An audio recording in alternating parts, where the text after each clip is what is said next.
September 14, 2021. Ama Mirna! Woo! Congrats po kay Ama Mirna.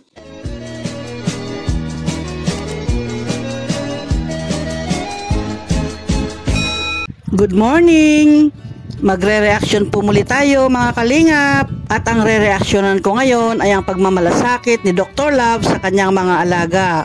Ito ay kay Biancy at kay Carla. Doon nga sa kondo na kanilang tinuluyan, kasama ni Dr. Love si Mrs. Love at ang isang sponsor, kasama nila doon si Biancy at si Carla.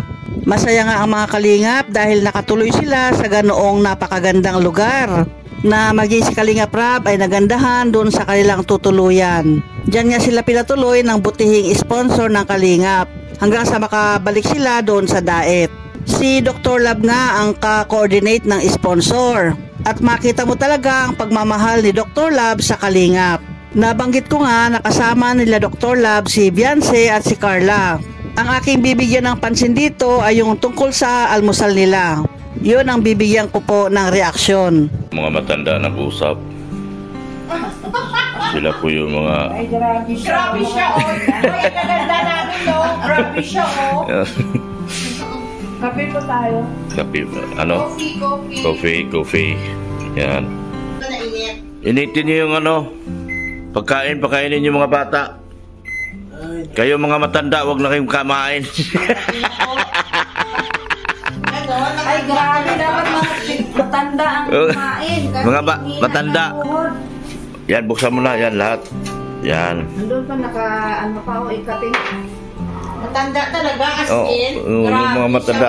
Kayong mga matanda, wag na kayo mag-isip ng pagkain. Dapat nga matanda pa kainin. Kaya purong-purong ng tuhod. Oh, ayan mga kalingap, ano pong masasabi ninyo dyan? Mas gusto ni Dr. Love na asikasuhin muna ang mga kabataan para sa almusal nila.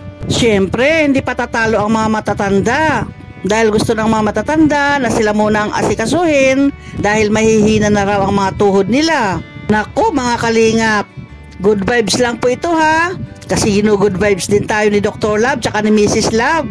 Kung bibigyan ko ng reaksyon ito ay ganito po. Sa aking opinion lang to mga kalingap ha. Para kay Dr. Love, yung mga kabataan katulad ni Biancy at ni Carla ay parang bisita lang nila doon. At mga bata pa yan, kaya nahihiya silang kumilos o nahihiya silang kumuha ng pagkain.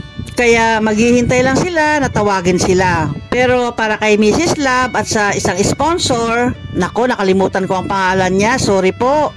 Dapat daw ay matatanda ang uunahin.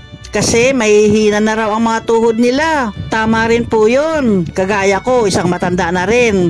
Ang gusto ko ay siyempre bibigyan din ako ng pag-aasikaso, bibigyan ako ng priority. Alam po ninyo, si Dr. Love at si Mrs. Love ay pareho pong tama. Wala pong mali sa kanila. Binigyan ko ng reaksyon ito para hindi magkontrahan ng mag-asawa ha.